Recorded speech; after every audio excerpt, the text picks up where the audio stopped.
Treatment of insomnia by sleep restriction. Doctor, are you with us? They say that most patients who first learn that insomnia can be treated by sleep restriction.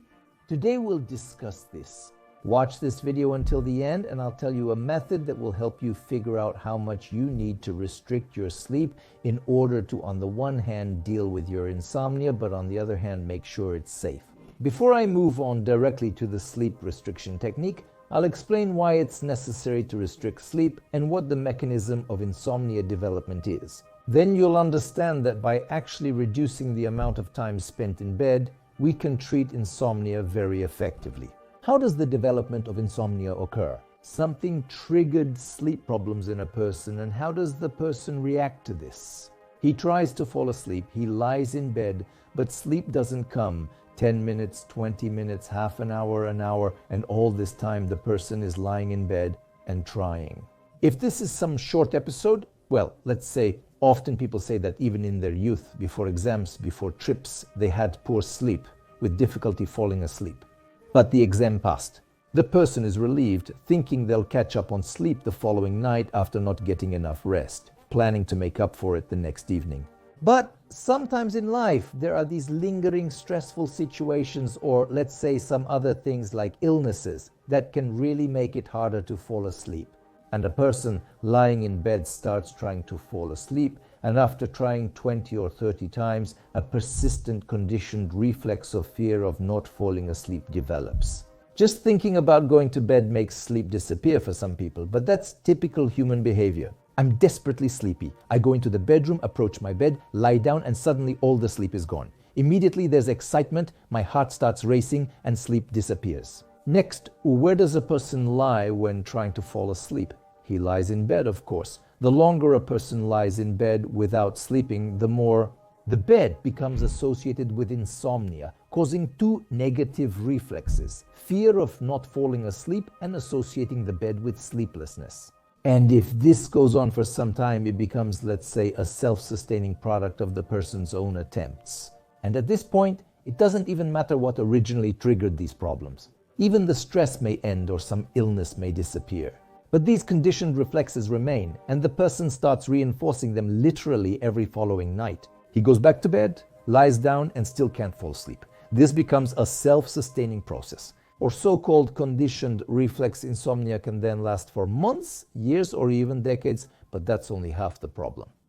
So how does the situation develop further? The thing is, our sleep occurs in cycles, usually lasting an hour and a half to 2 hours. First stage 1, 2, 3, then rapid eye movement sleep with dreaming, then again stage 1, 2, 3, then rapid eye movement sleep with dreaming, and then physiological awakening. Any healthy person wakes up 3 or 4 times a night at intervals of an hour and a half to 2 hours, in such a way that it even reaches their consciousness. He might open his eyes, turn over to the other side, and fall asleep again, and usually these awakenings are brief, lasting a few seconds, and don't bother the person. Then in the morning, even if we see that he woke up, if we do a study, he says he didn't wake up, he forgets that he woke up. And now imagine people who have developed a reflex of fearing that they won't fall asleep and have bed-related insomnia. And such a person physiologically wakes up an hour and a half to 2 hours after falling asleep. What is their first thought? Oh no, I didn't fall asleep again. It's a hateful bed, it's a terrible pillow, the light isn't right, there's a draft, and the neighbor next to me is snoring, and that scoundrel is sleeping happily. Yes, that is, it's all a stress reaction. A person wakes up, can't fall asleep for a while, and as a result, this only makes the quality of sleep even worse. There are nighttime awakenings, and the final cherry on top is that the person has trouble falling asleep and wakes up in the middle of the night. What does a person think? Should I go to bed earlier and get up later, and maybe I'll catch up on my sleep? This leads to what's called maladaptive behavior, or spending more time in bed. Previously, 7 hours of deep sleep sufficed for feeling rested, but when falling asleep and waking up become difficult, people tend to stay in bed longer, 8 to 12 hours, sometimes even during the day, trying to catch up on sleep. He extends time in bed by hours, but it doesn't result in sleeping well for 7 hours and staying awake for 3 or 4 hours. This 7-hour sleep gets spread out over the entire 10 to 12 hours spent in bed. It will become even more shallow with more frequent awakenings, so the person will feel like they're hardly sleeping at all. Because instead of waking up 3 or 4 times a night, it will become 10, 20 or 30 times, and all these awakenings again will be delayed. One will recall the darkness falling, the noise, the restless neighbor, the birds singing, the sunrise, and the cars driving by. All of this will add up for him to what is practically full wakefulness. People like this tell their doctor, I used to sleep for 7 hours and felt great, but now I lie in bed for 10 or 11 hours, only sleeping for 2 and can't fall asleep the rest of the time. Interestingly, patients are surprised to find that they can't sleep during the day either, despite not sleeping at all at night. When they try to lie down during the day, they are unable to fall asleep. I used to sleep at night and nap during the day, but now I can't sleep at all. This is a complete disaster. The person believes their insomnia will soon lead to their death. If they also read somewhere about fatal familial insomnia, where it says that everyone who gets this fatal familial insomnia dies within 6 months. So they think that they have all of this and that they will die soon too. So it's a catastrophe when someone believes they are seriously ill and may die soon, right? If you also have insomnia and it sounds similar to what I described, give this video a like. So what should you do in this situation? The longer a person lies in bed, the longer they try to fall asleep. And the longer they stay awake, the more the reflexes of fearing not being able to fall asleep are reinforced. Bed. The longer the insomnia lasts, the more everything becomes chronic. So what is the mechanism for treating such insomnia? And what if you reduce the time spent in bed? Well, let's say a person says that 7 hours was enough for them, but we say, dear friend, you're telling us that you only sleep 2 or 3 hours, so let's limit your time in bed to 6 hours. Usually, when I talk to a person, I find out how much sleep was minimally enough for them before they had insomnia. Then I usually subtract about an hour, and let's say our patient ends up with 6 hours. And sometimes, by the way, patients are genuinely surprised. Like, how come, doctor? I'm not sleeping, I'm trying at least to get this miserable sleep, and you're reducing my time in bed. I understand your argument. You claim to sleep for only 3 hours, so why waste the remaining time in bed, reinforcing the fear of not falling asleep? Sun bed therapy. Don't just lie there. If you can't sleep, do something boring instead. But paradoxically, I'll say that against the background of such insomnia, if you really look at how much a person sleeps before insomnia, during insomnia, the duration of sleep is almost the same. Genetic changes are impossible. While a person might not sleep some days, they'll still get some sleep on other days. Such swings happen. Sometimes a person may be sleeping but think they're not, due to a disturbance in sleep perception. That's exactly why he can't fall asleep during the day, because he still gets his total sleep duration during the night. But if we actually reduce the time spent in bed so that obviously it's less than his physiological need. In fact, if a person lies down for this long, they will eventually sleep for the entire duration. The flip side is learning. I lie down but don't fall asleep. And there's also a second rule at play here. This is the so-called stimulus control technique, which means a person shouldn't lie in bed for more than 15 minutes without sleeping. That is, if he lies down, the program starts. The person lies down, doesn't sleep for 15 minutes, gets up, goes to another room, and only lies down when truly sleepy. If still awake, he must get up and leave again. This may continue for an hour or two. We limited him to 6 hours in bed, let's say from midnight. He lies down, then gets up again, and in the end he finally falls asleep at 2 in the morning, but he still has to get up after 6 hours of being in bed no matter what. Well, the time we set for him is 6 in the morning. So, in this situation, the person will definitely not get enough sleep, but in reality, what will happen is that he will experience a real sleep deficit. I usually tell my patients that you start accumulating a sleep elixir, and it's enough for a person to accumulate about 14, 16 or 18 hours of real sleep deficit. Let's say you miss 3 or 4 hours of sleep each night for several nights. A person experiences such intense daytime sleepiness that they tell their doctor, I finally remembered what daytime sleepiness feels like, especially after years of insomnia. Before, even though I was tired and exhausted, I couldn't fall asleep during the day. Now I find myself nodding off and falling asleep in front of the computer, and even while standing on public transport during my commute home, I've realized that I can actually sleep. Next, I discussed conditioned reflexes, fear of insomnia, and terror of the bed, which actually hinder a person from falling asleep. But if a person accumulates pronounced daytime sleepiness, and of course evening sleepiness as well, the degree of this sleepiness becomes such that it starts to override the conditioned reflex of the fear of falling asleep. A person goes to bed, and the thought arises, now I won't fall asleep.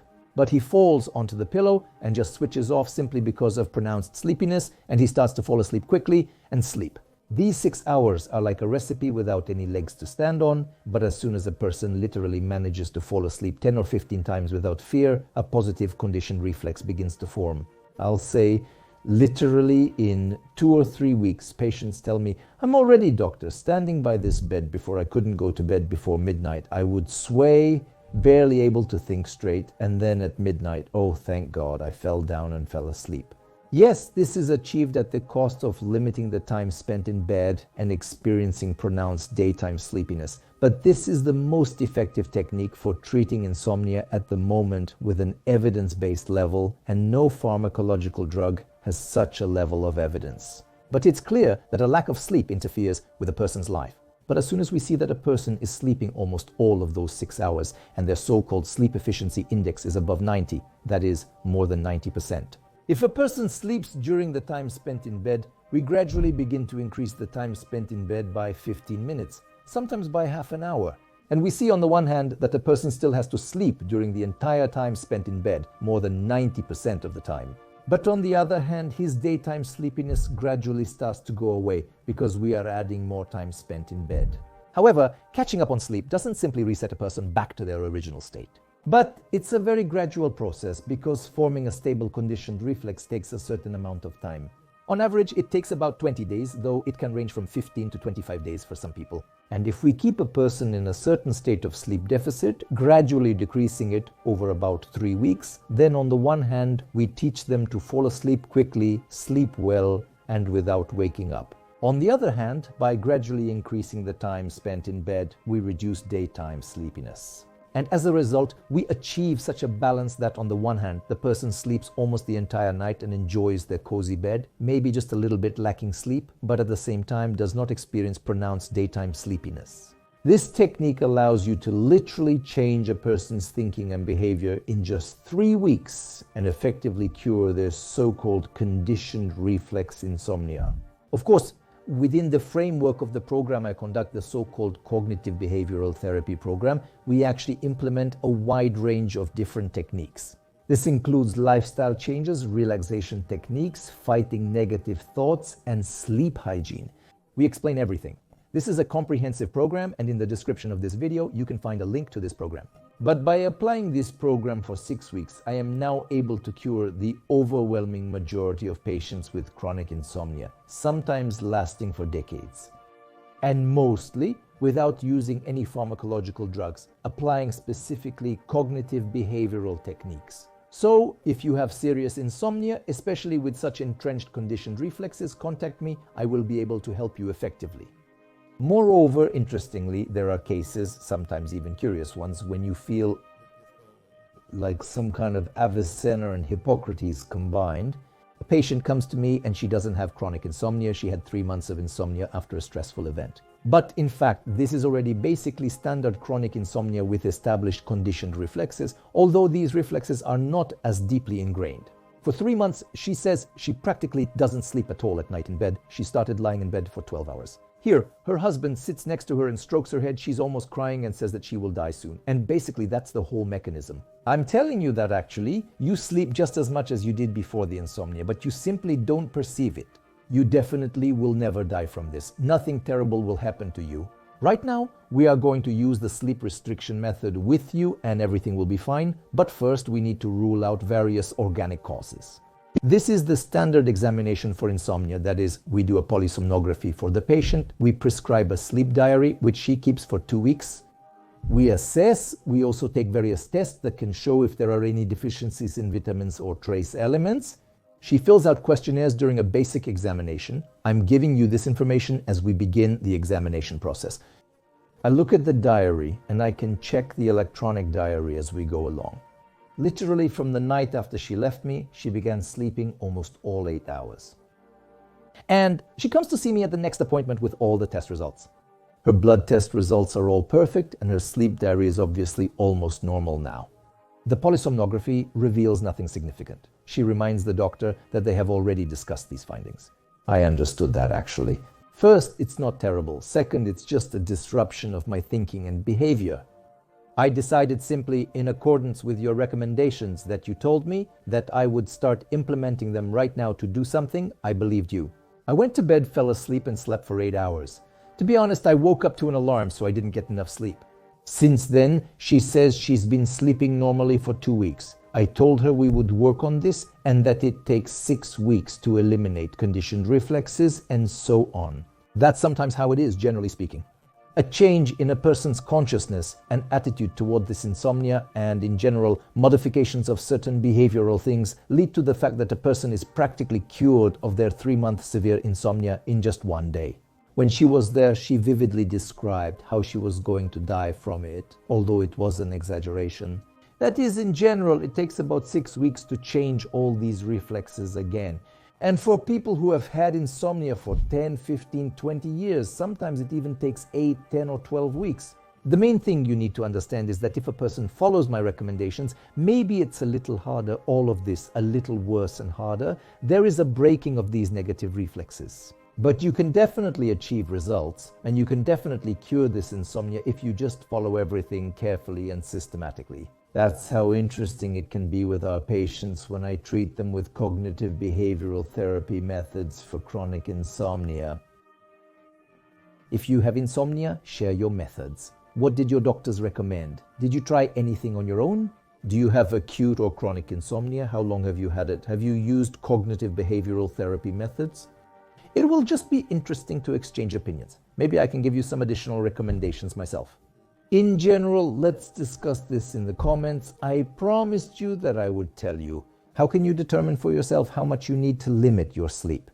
Well, let's say you already have some insomnia, you already have trouble falling asleep, you're already afraid to fall asleep. Fear of not falling asleep, bed insomnia, and waking up in the middle of the night are real phenomena that can occur. But maybe you still don't want to see a sleep specialist and you want to try to do something on your own. The simplest method is to remember how much sleep was enough for you to feel at least minimally rested before you started having insomnia. Well, what does it mean to be minimally rested? That is, maybe you woke up a little short on sleep and even felt a bit drowsy in the morning for a while. But at the same time, during the day you didn't have pronounced drowsiness, any kind of fatigue or tiredness. You could work until the evening, get tired, and accordingly fall asleep fairly quickly. Well, and when a person remembers, some people have 8 hours, some have 7, and some even have 6 hours. And if you remember such a period and recall that time, subtract about an hour, just an hour, and limit the time you spend in bed. Accordingly, this amount of hours, which is an hour less than the minimum, was enough. Suppose if 8 hours was enough, make it 7. If it was 7, make it 6. The only thing is, if it's less than 5 hours, we definitely don't limit the time spent in bed. That is, even if 5 hours was enough for you, still leave it at 5. Although extremely rare, such patients do occur. Stick to this schedule for at least a week. You will see that daytime sleepiness will start to increase. By the evening, it will be very pronounced. But this, in turn, will help break the reflexes of fear and falling asleep, and accordingly make it easier to fall asleep by eliminating the reflex of fear and falling asleep. And the bed insomnia, that is, in fact, this is once again one of the main methods of treating chronic conditioned reflex insomnia. Why are sleeping pills not very effective in this situation? The thing is, in fact, this is a disorder of thinking and behavior. It's not some kind of disease. So we took a blood test, found some problems, and they need to be treated. This is a fixed conditioned negative reflex and maladaptive behavior because the person simply stays in bed longer. If he says, give me a sleeping pill, I want to sleep for 10 hours now, but if he used to sleep 8, we can't give him 10 hours even with a sleeping pill. But unfortunately, doctors often go along with the patient and prescribe a sleeping pill. But what happens as a result? We form a conditioned reflex, a psychological fear of falling asleep without a sleeping pill. The person already has these negative reflexes, fear of not falling asleep and associating the bed with insomnia. After just a month of taking sleeping pills, he will already fear falling asleep without them. And after several months of taking sleeping pills, that's a physical dependence on them, but they don't treat the reflexes, they don't remove the fear of not falling asleep. And even while you keep giving the sleeping pill, the person will sleep, but as soon as you take it away, what will the person think? I had insomnia and couldn't fall asleep, but they didn't give me a pill. The very next night, they don't sleep at all. Again, you have to resume taking sleeping pills. Stopping the pills will make it even worse for him than it was before we prescribed them. The paradox is that we can turn a person into a drug addict without actually curing their insomnia. That's why, in such cases of insomnia, prescribing sleeping pills is not recommended. To know the rules of healthy sleep, how to diagnose and how to treat insomnia, today I talked about one of these methods. Subscribe to my channel, there's a lot of useful information there. And don't forget to click the bell so you don't miss my new interesting videos.